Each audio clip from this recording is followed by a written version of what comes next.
கிறிஸ்துவில் மிகவும் பிரியமானவர்களே, மனமகிழ்ச்சியான இந்த நாளின் மாலை பொழுதிலே மீண்டுமாக உங்கள் எல்லோரையும் இந்த காணொலியின் வழியாக சந்தித்து அன்போடு வாழ்த்துவதிலே நான் மிகுந்த மகிழ்ச்சி அடைகிறேன்.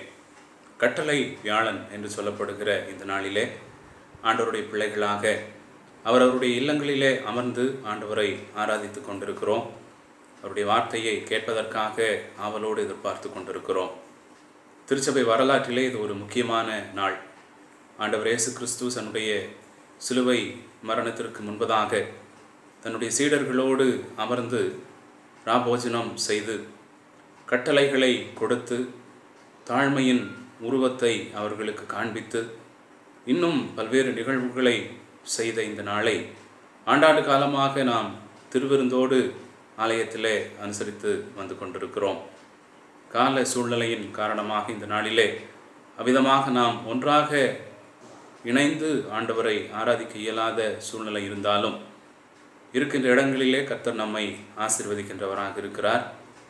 நம்முடைய சூழ்நிலைகள் எல்லாவற்றையும் அவர் அறிந்திருக்கிறார். எவ்விதமான நிலைகள் இருப்பினும் அவை எல்லாவற்றிலும் கர்த்தர் நம்மோடு கூட இருக்கிறார் என்பதே நாம் அவரில் வைத்திருக்கும் விசுவாசம் என்பதை மறந்து போகாமல் ஜெபத்தோடு இந்த வேளையிலே ஆண்டவருடைய வார்த்தைக்கு நேராக நாம் கடந்து போவோம். கட்டாயம் அவருடைய வார்த்தையின் வழியாக ஆண்டவர் நம்மோடு இடைப்படுவார். ஜெபம் செய்வோம். நல்ல ஆண்டவரே, மீண்டுமாக இந்த மாலை பொழுதிலே உடைய சமூகத்தை நோக்கி பார்க்கிறோம். உடைய பாடு மரணங்களை நினைவு கூர்ந்து பார்த்து கொண்டிருக்கிற இந்த நாட்களிலே என்னை நினைவு கூறும்படி இதனை செய்யுங்கள் என்று நீர் எங்களுக்கு தந்த முதன்மையான ஒரு கட்டளையை, அந்த வார்த்தையின் சாராம்சத்தை நினைவு கூறும் விதமாக இந்த மாலை பொழுதிலே உம்முடைய பிள்ளைகளாக நாங்கள் ஒன்றிணைந்திருக்கிறோம். சுவாமி, உடலால் நாங்கள் தனித்திருந்தாலும் உள்ளத்தால் எப்போதும் ஒன்றுபட்டிருக்கிறோம். ஒரு மனப்பாட்டோடு உம்முடைய சமூகத்தை நாங்கள் நோக்கி பார்த்து கொண்டிருக்கிறோம். இந்த வேளையிலே ஆண்டவர் உம்முடைய வார்த்தையின் மூடாய் எங்களோடு பேசும்.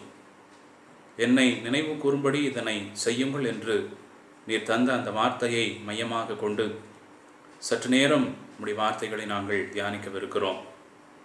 ஆண்டவர் எங்களோடு இடைப்பட்டு இந்த நாளையும் இந்த நாளின் வார்த்தைகளையும் எங்களுக்கு ஆசீர்வாதமாக மாற்றி தந்தருள வேண்டும் என்று ஆண்டவரும் எங்கள் மீட்பருமாய் இருக்கிற இயேசு கிறிஸ்துவின் வழியாய் வேண்டிக் கொள்ளுகிறோம் எங்கள் நல்ல பிதாவே.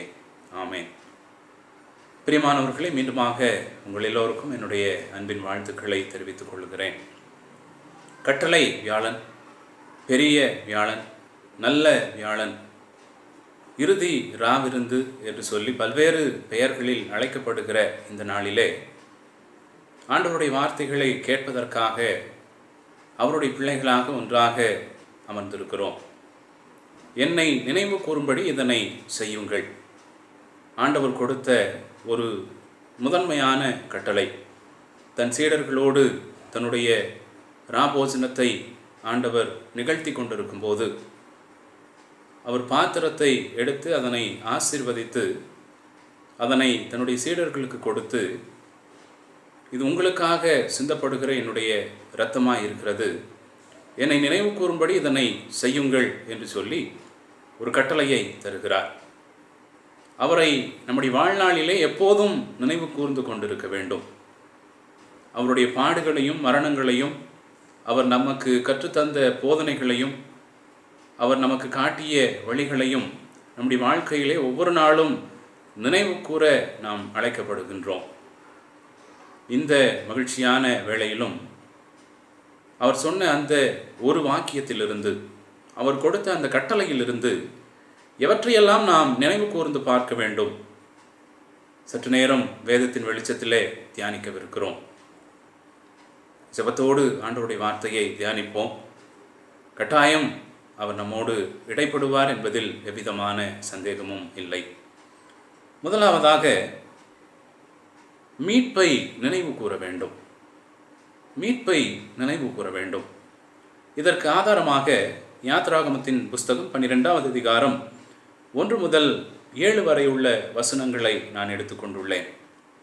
இஸ்ரேல் ஜனங்கள் எகிப்தின் அடிமைத்தனத்திலே 430 வருடங்கள் கடுமையாக வேதனையை அடைந்து கொண்டிருக்கிறார்கள். அவ்வாறான சூழ்நிலையிலே மோசேயை கொண்டு ஆண்டவர் அவர்களை விடுவிக்கும்படியான செயல்களை செய்து கொண்டிருக்கிறார். பார்வோனுடைய இருதயம் கடினப்படுகிறது. இந்த ஜனங்களை அனுப்ப மனதில்லாது இருக்கிறான். எத்தனையோ அற்புதங்களை நிகழ்த்திய பிறகும், எத்தனையோ வாதைகளை கொடுத்த பிறகும் அவன் விடுவதாக இல்லை. நிறைவாக ஆண்டவர் ஒன்றை செய்கிறார். இந்த ஜனங்களை விடுதலை செய்யும்படியாக எகிப்தின் தலைப்பிள்ளைகள் எல்லோரையும் சங்காரம் பண்ணக்கூடிய அந்த நிகழ்வு நம்ம எல்லோருக்கும் தெரிந்த ஒரு நிகழ்வு. அதனை ஆண்டவர் நிகழ்த்துகிறார். அவ்வாறு நிகழ்த்துவதற்கு முன்பதாக இந்த இஸ்ரேல் ஜனங்களுக்கு ஆண்டவர் ஒரு கட்டளையை கொடுக்கிறார். நீங்கள் எல்லோரும் பஸ்காவை அனுசரிக்க வேண்டும். ஒவ்வொரு குடும்பமும் நீங்கள் உண்பதற்கு ஏற்ற வகையிலே ஒரு ஆட்டுக்குட்டியை தெரிந்து கொண்டு அதனை பலியிட்டு அதனுடைய இரத்தத்தை உங்கள் வீட்டின் நிலைக்கால்களிலே நீங்கள் பூச வேண்டும். சங்காரக்காரன் வரும்போது யாருடைய வீட்டிலே இரத்தம் பூசப்பட்டிருக்கிறதோ அங்கே எந்த தீங்கையும் செய்யாமல், இரத்தம் பூசப்படாமல் இருக்கிறதான இடங்களிலே தலைப்பிள்ளைகளை சங்காரம் செய்வான். நீங்கள் அடைய போகும் விடுதலையை நினைவு கூர்ந்து இந்த பஸ்கா என்ற பண்டிகையை வருடந்தோறும் அனுசரிக்க வேண்டும் என்ற நித்திய நியமத்தை இஸ்ரேல் ஜனங்களுக்கு ஆண்டவர் கொடுக்கிறார். பிரியமானவர்களே, இஸ்ரேல் ஜனங்கள் அடைந்த விடுதலையை, எகிப்தின் அடிமைத்தனத்திலிருந்து அவர்கள் அடைந்த அந்த விடுதலையை அவர்கள் எப்போதும் நினைவு கூற வேண்டும் என்ற சிந்தனையோடு, அவர்களுக்கு பின்வரும் அவருடைய சந்ததியார்களும் அதனை அறிந்து கொள்ள வேண்டும் என்ற நோக்கோடு ஆண்டவர் இந்த நித்திய நியமத்தை அவர்களுக்கு கொடுக்கிறார். யாத்திராகமத்தின் புஸ்தகம் 12வது அதிகாரத்தில் இதனை நாம் வாசிக்க முடியும். அந்த அதிகாரத்தின் பல இடங்களிலே நினைவு கூறுதலுக்காக இதனை செய்யுங்கள், நினைவு கூறுதலின் காரணமாக இதனை செய்யுங்கள் என்று சொல்லி ஆண்டவர் திரும்ப திரும்ப அந்த வார்த்தையை அவர்களுக்கு நினைப்பூட்டுகிறார். அந்த பஸ்காவை அனுசரிப்பதற்குரிய நியமங்களையும் ஆண்டவர் தருகிறார். 11வது வசனத்திலே, உங்கள் இடைகளிலே கச்சையை கட்டி பாதரட்சையை தொடுத்து கொண்டு கையால் கோலை பிடித்து கொண்டு இந்த பஸ்காவை தீவிரித்து நீங்கள் புசிப்பீர்களாக நியமத்தை கொடுக்கிறார். தாங்கள் அடைய போகும் விடுதலையை அவர்கள் நினைவு கூறும் விதமாக, அதற்கு ஆயத்தப்படும் விதமாக இவ்வாறு தங்கள் இடைகளிலே கச்சையை கட்டி பாதரட்சைகளை தொடுத்து கையிலே கோலை பிடித்து கொண்டு விடுதலை அடைந்தவுடனே அந்த இடத்தை விட்டு புறப்படுவதற்குரிய அந்த ஆயத்தத்தோடு அவர்கள் இருக்க வேண்டும் என்பதற்காக இந்த நியமத்தை ஆண்டவர் அவர்களுக்கு கொடுக்கிறார். பிரியமானவர்களே, அவர்கள் அடைய போகும் விடுதலை, அவர்கள் பெற்றுக்கொள்ளப் போகும் அந்த மீட்பை ஒவ்வொரு ஆண்டும் நினைவு கூர்ந்து தங்களுடைய சந்ததியார்களுக்கு கொடுக்கும்படியாக, அதனை நினைவுபடுத்தும்படியாக நினைவு கூறுங்கள் என்று சொல்லி ஆண்டவர் அவர்களுக்கு ஒரு நியமத்தை கொடுக்கிறார். நம்முடைய வாழ்க்கையிலும் என்னை நினைவு கூறும்படி இதனை செய்யுங்கள் என்று சொல்லி ஆண்டவர் சொல்லியிருக்கிறார். இந்த பகுதியோடு நம்முடைய வாழ்வை ஒப்பிட்டு பார்த்தோம் என்று சொன்னால், மரித்து கொண்டிருந்த ஜனங்களுக்காக ஒரு ஆட்டுக்குட்டி அந்த நாளிலே மரித்தது. சங்காரக்காரன் வந்து தலைப்பிள்ளைகளை சங்கரிக்கும் போது தங்களுடைய பிள்ளைகளும் தாங்களும் பாதுகாக்கப்பட ஒரு ஆட்டுக்குட்டியை பலியாக கொடுத்தார்கள்.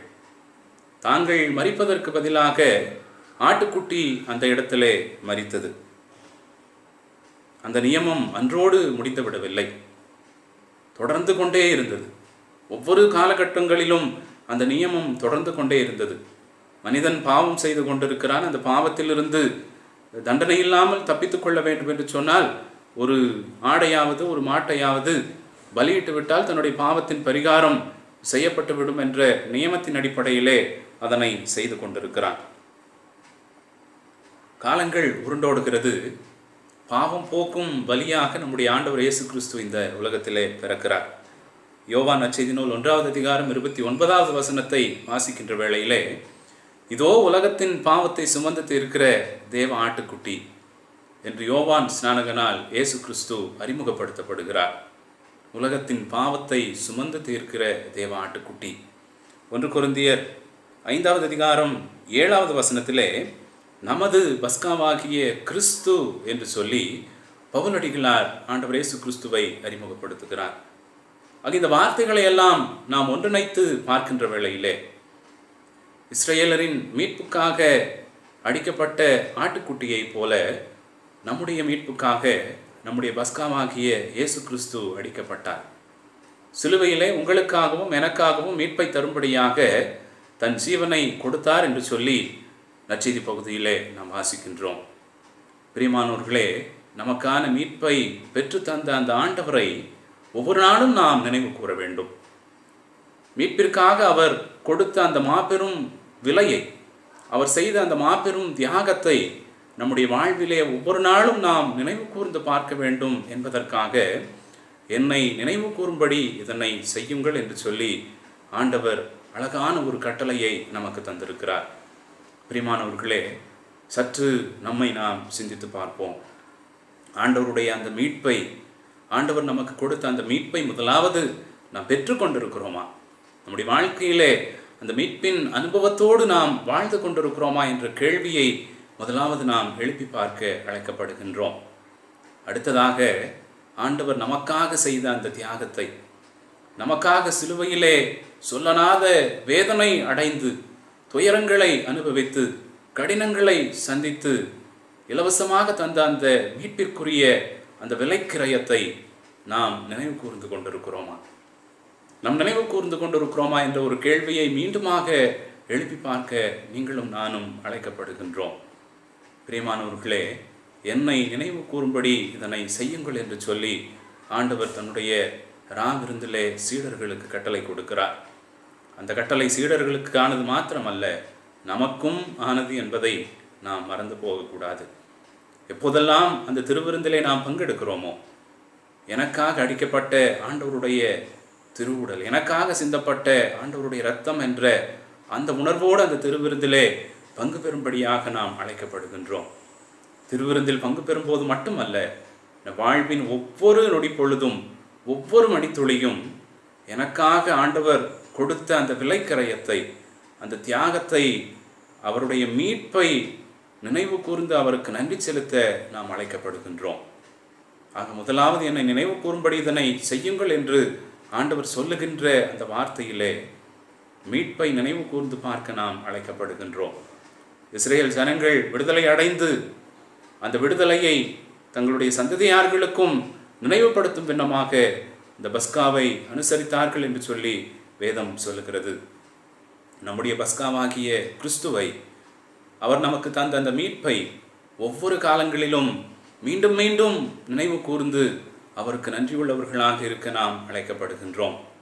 ஒரு காரியத்தை இந்த இடத்திலே நான் மீண்டும் உங்களுக்கு நினைவுபடுத்த விரும்புகின்றேன். பஸ்காவை புசிப்பதற்கு ஆண்டவர் நியமத்தை கொடுத்தார். எவன் அந்த நியமத்தை மீறி பஸ்காவை புசிக்கிறானோ, அந்த கட்டளையை மீறி புசிக்கிறானோ, அவன் சங்கரிக்கப்படுவான்.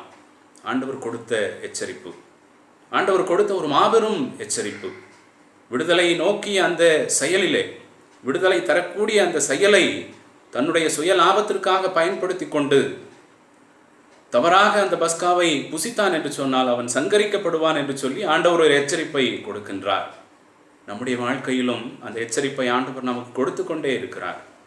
ஒருவேளை பஸ்காவாகிய நம்முடைய ஆண்டவருடைய அந்த தியாகத்தை நினைவு கூறாமல், அவர் நமக்கு கொடுத்த அந்த மீட்பை நம்முடைய வாழ்க்கையில் பெற்றுக்கொள்ளாமல் நம் விருப்பத்திற்கு நாம் வாழ்ந்தோம் என்று சொன்னால், தவறான செயல்பாடுகளிலே நாம் இருந்தோம் என்று சொன்னால், நமக்கும் எச்சரிப்பு கொடுக்கப்படுகிறது. நாமும் சங்கரிக்கப்படுவோம் என்பதை நாம் மறந்து போகக்கூடாது. அடுத்ததாக, என்னை நினைவு கூறும்படி இதனை செய்யுங்கள் என்று ஆண்டவர் சொன்ன அந்த வார்த்தையிலே நாம் நினைவு கூர்ந்து பார்க்க வேண்டியது பகிர்தலையும் ஒன்றிணைதலையும் நினைவு கூற வேண்டும். பகிர்தலையும் ஒன்றிணைவதையும் நாம் நினைவு கூர்ந்து பார்க்க வேண்டும். லூக்கா நற்செய்தி நூலின் 22வது அதிகாரம் 7 முதல் 20 வரையுள்ள வசனங்களை இதற்கு ஆதாரமாக எடுத்துக்கொண்டுள்ளேன்.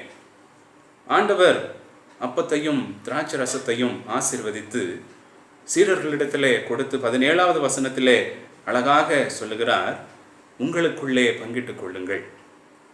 பகிர்தலை அவர்கள் வசமாக விட்டு விடுகிறார். அப்பத்தை அவர்களுடைய கரங்களிலே கொடுத்தவராக நீங்கள் பகிர்ந்து கொள்ளுங்கள். உங்களுக்கான தேவை என்ன என்பதை நீங்கள் அறிந்திருக்கிறீர்கள். அதனை பெற்றுக்கொண்டவுடனே அதனை மற்றவர்களுக்கு நீங்கள் பகிர்ந்து கொடுத்து விடுங்கள். பகிர்தலை நினைவு கூற நாம் அழைக்கப்படுகின்றோம். 15வது வசனத்திலே இன்னும் அழகாக ஒரு காரியத்தை ஆண்டவர் சொல்லுகிறார். இந்த பஸ்காவை புசிக்க ஆசையாயிருந்தேன். நான் பாடுபடுகிறதற்கு முன்னமே இந்த பஸ்காவை புசிக்க நான் ஆசையாயிருந்தேன். எந்த பஸ்காவை? ஒரு கேள்வியை எழுப்புவோம் என்றால் அதற்கான பதில் இந்த அதிகாரத்திலே நமக்கு அழகாக கிடைக்கின்றது. பழைய ஏற்பாட்டினுடைய பஸ்கா ஒரு குடும்பத்தை மட்டும் உள்ளடக்கியது. யாத்ராகமத்தின் புஸ்தகம் 12வது அதிகாரம் 4வது வசனத்தை வாசிக்கின்ற வேளையிலே அது நமக்கு நன்றாக தெரியும். ஒரு குடும்பத்தில் உள்ளவர்கள் புசிக்கத்தக்க விதமாய் ஒரு ஆட்டுக்குட்டியை தெரிவு செய்து கொள்ள வேண்டும். அதிலே அந்த பஸ்காவை புசிக்க வேண்டும் என்ற கட்டளையை ஆண்டவர் கொடுக்கிறார். அதிலும் மீதம் இருக்கும் என்று சொன்னார் அது அண்டை வீட்டாரோடு அதனை பகிர்ந்து கொள்ள வேண்டும். ஆக பழைய ஏற்பாட்டின் பஸ்கா என்பது ஒரு குடும்பத்தையும் மிஞ்சி போனால் தங்கள் அண்டை வீட்டில் இருக்கிற மற்றொரு குடும்பத்தையும் உள்ளடக்கியதாக இருக்கிறது. ஆனால் ஆண்டவர் அனுசரித்த பஸ்காவோ அனைவரையும் ஒன்றிணைத்த பஸ்காவாக இருக்கிறது. வெவ்வேறு பிரிவினராக, வெவ்வேறு இனத்தவராக, வெவ்வேறு பணியை செய்பவர்களாக இருந்த சீடர்களை ஒன்றிணைத்து, வெவ்வேறு நிலைகளிலே பிரிந்து வாழ்ந்து கொண்டிருந்த அவர்களை ஒன்றிணைத்து, அவர்களோடு ஆண்டவர் அந்த பஸ்காவை புசிக்க ஆசையாக இருந்தேன் என்று சொல்லி அழகாக தன்னுடைய போதனையிலே கொடுக்கிறார். மரணத்தை எதிர்நோக்கி கொண்டிருக்கிற அந்த வேளையிலும் கூட, தன்னுடைய சிலுவை மரணம் நெருங்கி இருக்கிற அந்த சூழ்நிலையிலும் கூட தன்னுடைய போதனையிலே சற்றும் தளராதவராக பகிர்தலையும் ஒன்றிணைப்பையும் அழகாக இந்த இடத்திலே விளக்கி காண்பிக்கிறார். பிரியமானவர்களே, பகிர்தலும் ஒன்றிணைதலும் நம்முடைய வாழ்க்கையிலே எவ்விதமாக இருக்கிறது? ஒரு கேள்வியை நமக்குள்ளாக நாம் எழுப்பி பார்ப்போம். இன்றைக்கு ஆண்டவருடைய பிள்ளைகளாக வாழ்ந்து கொண்டிருக்கிற நீங்களும் நானும் அவருடைய திருவிருந்திலே ஆலயத்திலே எப்போதும் பங்கெடுக்கிற நீங்களும் நானும் அந்த பகிர்தலையும் ஒன்றிணைதலையும் நம்முடைய வாழ்வின் அங்கமாக நாம் கொண்டிருக்கிறோமா என்பதை ஒரு விசை கூட நம்மிடத்திலே நாமே கேட்டு பார்க்க அழைக்கப்படுகின்றோம். பகிர்தல், ஒன்றிணைதல், அந்த சொல்லுக்கான விளக்கமும் பொருளும் நம்முடைய வாழ்க்கையிலே அடங்கி இருக்கிறதா? நம்மை நாம் சிந்தித்து பார்ப்போம். பிரியமானவர்களே, ஆண்டவர் தன்னுடைய சிலுவை மரணத்திற்கு முன்பதாக கூட பகிர்தலையும் ஒன்றிணைதலையும் குறித்து அழகான போதனையை தருகிறார். இன்றைக்கு கடினமான ஒரு சூழ்நிலையிலே நாம் வாழ்ந்து கொண்டிருக்கிறோம். அநேக ஜனங்கள் ஒருவேளை உணவில்லாமல் மடிந்து கொண்டிருக்கிறார்கள். தொற்று நோயினால் மடிந்து கொண்டிருக்கிற ஜனங்கள் ஒரு புறம் இருக்க, பட்டினி என்ற தொற்று நோயினாலே அநேக ஜனங்கள் இன்னொரு பக்கம் மடிந்து கொண்டிருக்கிறார்கள். அவர்களோடு நம்முடைய பகிர்தல் எவ்விதமாக இருக்கிறது? ஊரடங்கு என்றவுடன் நமக்கானவைகளை நாம் சேர்த்து வைத்து விட வேண்டும் என்று சொல்லி தேவைக்கு அதிகமாக நாம் வாங்கி வைப்பதற்கு முற்படுகிறோம். ஆனால் தேவையோடு இருக்கிற ஜனங்களுடைய தேவையை சந்திப்பதற்கு நாம் என்ன செயலை செய்திருக்கிறோம் என்பதை நமக்கு நாமே கேள்வி எழுப்பி பார்க்க அழைக்கப்படுகின்றோம். இந்த திருவிருந்தின் மூலமாக, ராவிருந்தின் மூலமாக என்னை நினைவு கூறும்படி இதனை செய்யுங்கள் என்ற வார்த்தையிலே ஆண்டவர் ஒன்றிணைதலை அழகாக விளக்கி காண்பிக்கிறார். இன்றைக்கு நாம் எவ்வாறு ஒன்றுபட்டிருக்கிறோம்? எவ்வாறு நாம் இன்றைக்கு ஒன்றாக இருந்து அவரை நினைவு கூர்ந்து கொண்டிருக்கிறோம் என்ற கேள்வியை அடுத்ததாக எழுப்ப நாம் அழைக்கப்படுகின்றோம். பிரியமானவர்களே, பல்வேறு நிலைகளிலே நாம் பிரிந்து இருக்கின்றோமே. சின்ன சின்ன மன வேறுபாடுகள், கருத்து வேறுபாடுகளின் காரணமாக நாம் பிரிந்து நிற்கிறோமே. அந்த ஒன்றிணைதல் என்பது இன்றைக்கு நம்மிடத்திலே பெருமளவு குறைந்து விட்டதே. நான் வாழ்ந்தால் போதும், என் குடும்பம் வாழ்ந்தால் போதும், என்னுடைய தேவைகள் சந்திக்கப்பட்டு விட்டால் போதும் என்ற இந்த சுயநல போங்குடன் நாம் வாழ்ந்து கொண்டிருக்கிறோமே. மற்றவர்களை ஒன்றிணைத்து வாழ்வதை, மற்றவர்களோடு ஒன்றித்து வாழ்கின்ற அந்த நிலையை பல நேரங்களிலே நாம் தவறவிட்டு விடுகின்றோமே. என்னை நினைவு கூறும்படி இதனை செய்யுங்கள் என்று ஆண்டவர் இன்றைக்கும் அறைகூவல் விடுத்து கொண்டே இருக்கிறார். ஆண்டவர் இன்றைக்கும் அறைகூவல் விடுத்து கொண்டே இருக்கிறார். பிரியமானவர்களே, என்னை நினைவு கூறும்படி இதனை செய்யுங்கள் என்ற அந்த வார்த்தையிலே ஆண்டவர் பகிர்தலையும் ஒன்றிணைதலையும் நினைவு கூறும்படியாக நமக்கு கட்டளையிட்டு இருக்கிறார் என்பதை நாம் மறந்து போகக்கூடாது. அடுத்ததாக தாழ்மையை நினைவு கூற நாம் அழைக்கப்படுகின்றோம். தாழ்மையை நினைவு கூற நாம் அழைக்கப்படுகின்றோம். யோவான் நற்செய்தி நூலின் 13வது அதிகாரம் 4 முதல் 17 வரை உள்ள வசனங்களை இதற்கு ஆதாரமாக நான் எடுத்துக்கொண்டுள்ளேன். தாழ்மையின் உச்ச நிலை இந்த இடத்திலே வெளிப்படுகிறது. ஆண்டவரிடத்திலே தாழ்மையின் உச்ச நிலை இந்த இடத்திலே வெளிப்படுகிறது. ஆண்டவர் தன்னுடைய சீடர்களோடு அந்த ராவிருந்தை அனுசரிப்பதற்காக அமர்ந்திருக்கிறார். ஒன்றை ஆண்டவர் அப்போது நினைவு கூர்ந்து பார்க்கிறார். தன்னுடைய பிதாவினால் தனக்கு சகல அதிகாரமும் கொடுக்கப்பட்டிருக்கிறது. யோவான் நற்செய்தி நூலின் 13வது அதிகாரத்தின் 3வது வசனம் இதனை அழகாக சொல்லுகிறது. எல்லா அதிகாரமும் தனக்காக கொடுக்கப்பட்டிருக்கிறது. ஒரு நிமிடம் தனக்குள்ளாக இந்த அதிகாரம் என்ற அந்த சிந்தனை வந்தவுடனே அந்த அதிகார சோதனையை முறியடிக்கும் வண்ணமாக, அந்த அதிகாரம் என்ற அந்த சோதனை தன்னை எந்த சூழ்நிலையிலும் தள்ளிவிடக்கூடாது என்ற அந்த நினைவோடு அதனை முறியடிக்கும் வண்ணமாக உடனடியாக ஆண்டவர் எழுந்து தன்னுடைய இடைகளிலே துணியை கட்டிக்கொண்டு தன்னுடைய சீடர்களுடைய கால்களை கழுவ தொடங்குகிறார். அதிகார சோதனையை அந்த இடத்திலே முறியடிக்கிறார். தாழ்மையை வெளிப்படுத்தி தன்னுடைய சீடர்களுடைய கால்களை கழுவினவராக தன்னுடைய தாழ்மையை அந்த இடத்திலே வெளிப்படுத்தி காண்பிக்கிறார். இதனை செய்ததின் வழியே ஒரு பேருண்மையை நமக்கு கற்றுத்தருகிறார். லூக்கா நற்செய்தி நூலின் 22வது அதிகாரம் 26வது வசனம், உங்களில் பெரியவனாய் இருக்க விரும்புகிறவன் சிறியவனை போலவும் தலைவனாய் இருக்க விரும்புகிறவன் பணிவிடைக்காரனாகவும் இருக்க கடவன். போதித்ததை ஆண்டவர் இந்த இடத்திலே செயல்படுத்துகிறார். ஆண்டவர் எப்போதும் போதித்துவிட்டு சென்று விடுபவர் அல்ல. அதனை தன்னுடைய வாழ்க்கையிலே கடைபிடித்து தன்னுடைய போதனையை தன்னுடைய வாழ்வாக மாற்றி நமக்கு பாடங்களை கற்றுத்தருகிறவர். இங்கும் அழகாக அந்த தாழ்மையை நமக்கு கற்றுத்தருகிறார். பிரியமானவர்களே, நம்முடைய பொறுப்புகளிலே, நாம் வாழும் சூழ்நிலைகளிலே நாம் எவ்வாறு வாழ்ந்து கொண்டிருக்கிறோம்? நமக்கான அதிகாரங்கள் கிடைக்கும்போது, நமக்கான பொறுப்புகள் கிடைக்கும்போது அதிலே நாம் எவ்வாறு செயல்பட்டு கொண்டிருக்கிறோம்? தாழ்மை நம்மிடத்திலே வெளிப்படுகிறதா என்பதை நாம் சிந்திக்க அழைக்கப்படுகின்றோம். தன்னை ஒப்புமைப்படுத்தி ஆண்டவர் இந்த இடத்துல 2 காரியங்களை சொல்லுகிறார். யோவான் 14:12 என்னை விசுவாசிக்கிறவன் என்னிலும் பெரிய கிரியைகளை செய்வான் என்று சொல்லி ஆண்டவர் அழகாக சொல்லுகிறார். இன்றைக்கு கிறிஸ்தவர்கள் என்னை விசுவாசிப்பவன் என்னிலும் பெரிய கிரியைகளை செய்வான் என்பதை அற்புதங்களை செய்வதிலும் அதிசயங்களை நடப்பிப்பதிலும் அந்நிய பாஷைகளை பேசுவதில் மட்டுமே வெளிப்படுத்துகிறார்களே ஒழிய ஆண்டவர் தாழ்மையை கற்றுத்தந்திருக்கிறார். தாழ்மையோடு வாழும்படியாக அழைத்திருக்கிறார். அதிகார சோதனைகளை முறியடித்து எந்த நிலையிலும் அந்த அதிகாரத்தினாலே பிசாசுக்கு இடம் கொடுத்து விடாமல் அவருடைய அன்பிலே நிலைத்து வாழும்படியாக என்னை அழைத்திருக்கிறார் என்பதை மறந்தவர்களாக ஆண்டவருக்கு முன்பதாகவும் நம்முடைய வாழ்விலும் தாழ்மைப்படுவதற்கு, தாழ்மையாயிருப்பதற்கு பல நேரங்களிலே மறந்து போய்விடுகிறோம். என்னை விசுவாசிப்பவன் என்னிலும் பெரிய கிரியைகளை செய்வான் என்பது நடப்பிக்கும் கிரியைகளில் மாத்திரமல்ல, நம்முடைய வாழ்வில் நாம் காண்பிக்கும் தாழ்மையையும் அது உள்ளடக்கும் என்பதை நாம் மறந்து போகக்கூடாது. என்னை நினைவு கூறும்படி இதனை செய்யுங்கள் என்று ஆண்டவர் சொன்ன அந்த கட்டளை தாழ்மையை நினைவு கூர்ந்து பார்க்கும்படியாகவும் நம்மை அழைக்கிறது. பிரியமானவர்களே, நம்முடைய வாழ்வை சற்று இதோடு பொருத்தி பார்க்க அழைக்கப்படுகின்றோம்.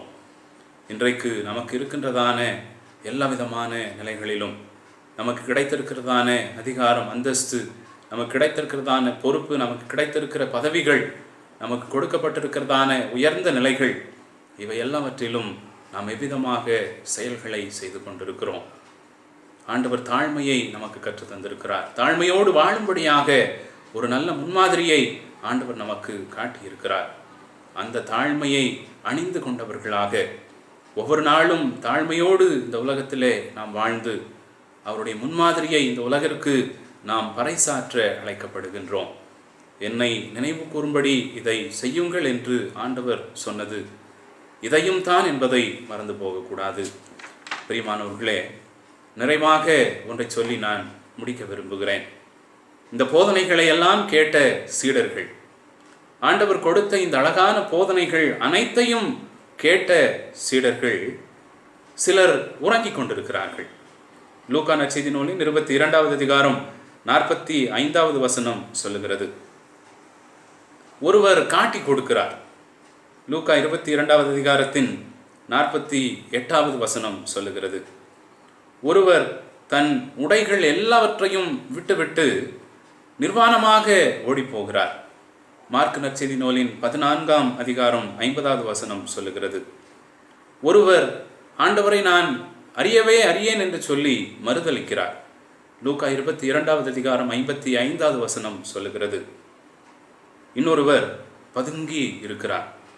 யோவான் 20வது அதிகாரம் 19வது வசனம் சொல்லுகிறது. இவர்களில் நாம் யாராக இருக்கிறோம்?